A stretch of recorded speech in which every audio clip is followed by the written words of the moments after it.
1억 원에 도달을 하면서 곧바로 어떤 추세를 보여주고 있진 않아요. 1억 원은 이 구간인데 지금 이 구간을 기준으로 상승을 하기도 하고 하락을 하기도 하고 이런 모습을 보여주고 있습니다. 아마도 이렇게 1억 원에 도달했다는 소식과 함께 코인 투자를 입문한 분도 계실 테고, 포모가 옴에 따라서 시드를 늘린 분도 계실 테고, 기대감에 어디서 좀 매수를 해볼까 이런 준비를 하고 계신 분도 있을 것 같습니다. 최근에 불장에 대한 영상을 자주 업로드 해드렸는데, 저도 역시 이 불장을 기대하면서 업비트에서 준비를 하기도 했죠. 하지만 저의 이런 행동이 고점일 가능성도 있겠다는 생각도 들고, 그리고 최근 이 코인 시장을 보면 꽤 관심도가 많이 높아진 것도 느껴지기 때문에, 이러한 것들을 다 종합해보면 혹시 지금이 고점은 아닐지 이런 가능성도 열어두어야 된다고 생각이 됩니다. 그래서 이번 시간에는 다양한 시나리오를 가능성을 열어두면서 제가 정리한 생각들을 상승과 하락과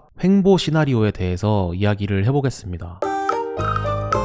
우선 상승 시나리오에 대해서 이야기를 해보면, 제가 최근에 전략을 공유해드린 바 있습니다. 그것에 대해서 아주 간단하게 말씀드리면, 이렇게 17년도 고점을 완전히 상승 돌파하는 그때가 불장이라고 말씀드렸죠. 그래서 지금도 21년도의 최고점을 완전히 상승 돌파해야 불장이라고 할 수 있습니다. 하지만 지금 움직임을 봤을 때는 이때의 움직임처럼 이렇게 완전히 상승 돌파한 게 아니라 21년도의 최고점을 돌파했다가 내려왔다가 또 돌파하고 이런 모습을 보여주고 있기 때문에 아직 불장이 왔다라고 생각하기는 이르죠. 어쨌든 이 21년도의 최고점을 상승 돌파한 것은 일단은 상승 가능성을 높게 볼 수도 있기 때문에, 이제 여기를 기준으로 더 이상 깨지 않고 강한 상승이 나온다면 이제 상승 추세를 계속 볼 수 있겠구나, 이러한 내용으로 제가 상승 관점을 말씀드렸었습니다. 하지만 이게 하락 돌파할 가능성도 열어둬야 되기 때문에 이제 하락 가능성에 대해서도 한번 이야기를 해볼게요.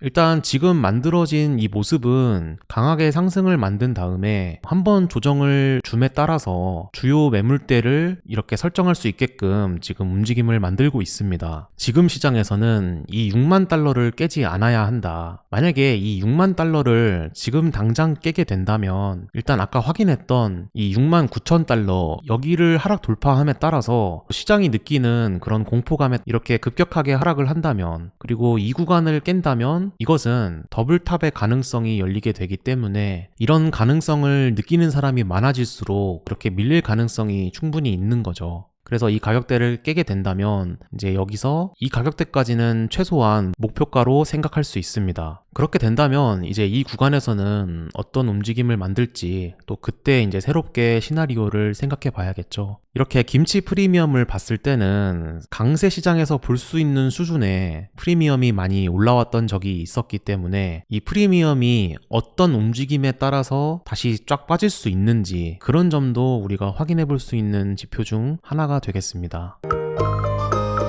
자, 이번에는 횡보 시나리오에 대해서 이야기해 볼게요. 횡보 시나리오는 하락과 마찬가지로 횡보를 하는 것도 사람들의 관심도를 낮추는 이 세력들의 방법이기도 합니다. 비트코인 현물 ETF가 이미 승인된 이 시점에서 장기적으로는 분명히 큰 호재이기 때문에 이것을 과연 이렇게 급락함에 따라서 개미들에게 좋은 기회를 줄까, 그런 생각을 해보는 거죠. 그래서 세력들이 그런 기회를 주지 않는다고 생각을 해본다면 이렇게 크게 내리지는 않고 그냥 옆으로 움직이는 모습을 보여줄 것이라는 생각입니다. 그러다가 한 번은 이 구간을 확인할 가능성을 열어두는 겁니다. 지금 가격대에서 계속 유지하다가 한 번 더 상승을 하면서 불장이 올 것처럼 움직임을 만들고 나서 그때 이제 강하게 하락을 보여주는 것이, 이 하락에 대한 폭을 생각을 해본다면 대략 40%가 되죠.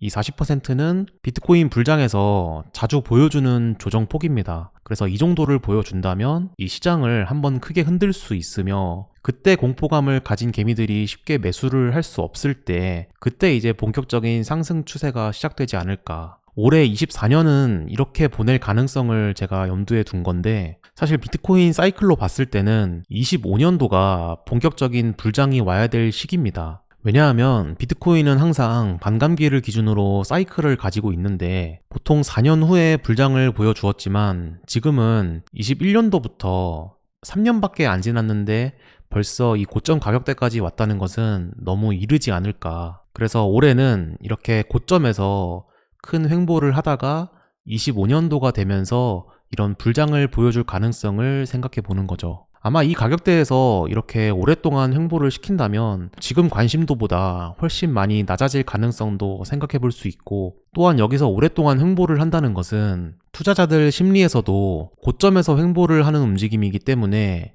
이게 이제 하락을 할 가능성도 있다, 이런 의견도 충분히 나올 만한 움직임이 됩니다. 하지만 우리가 앞서 확인했던 이 현물 ETF에 대해서 충분히 좋은 호재가 있기 때문에 이 시장의 관심도와 이 개미들을 털어내기 위한 그런 움직임으로 이번 24년도는 횡보를 하다가 25년도가 될 때쯤에 그때 우리가 원하는 본격적인 불장이 오지 않을까, 그런 시나리오까지 생각을 해보고 있습니다. 여러분들은 어떤 생각에 더 가까우신지, 아니면 또 다른 생각이 있다면 댓글로 남겨주시면 서로 생각을 공유해보면서 투자 계획을 세우는데 도움이 될 것 같습니다.